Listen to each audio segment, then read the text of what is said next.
A shop calls. They need an alternator ASAP. What other question do you need to be asking them so that alternator you're selling them will have a long life? Well, you need to ask them, does it have a decoupler pulley?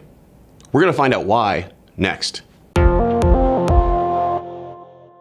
This video is sponsored by ENA. Visit scheffler.us for more information.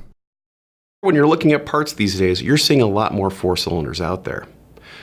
Automakers, they're doing that for efficiency, so their fleet economy fuel numbers go up. What does this mean for drive belts, tensioners, and even alternators? It means that they're taking a lot more abuse. Why? Well, with a 4-cylinder, there's a lot more gap between the power pulses. This means that the crankshaft is speeding up and slowing down between those pulses. This is what's known as rotational irregularity to engineers. What does that mean to your store and your customers? Well, a lot of the OEMs and a lot of suppliers have introduced something called the decoupler pulley.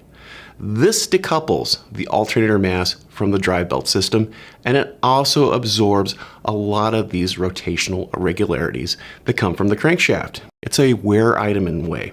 These either have ramp clutches on them, or some of them even have springs inside that wear out over time. So when you get a customer at your store and they're asking for a new alternator, ask, does it have a decoupler pulley? If it does, make sure that alternator that you're selling them has a decoupler pulley and the technology matches. If it does not, well, sell them a brand new decoupler pulley. I'm Andrew Markell. Thank you very much.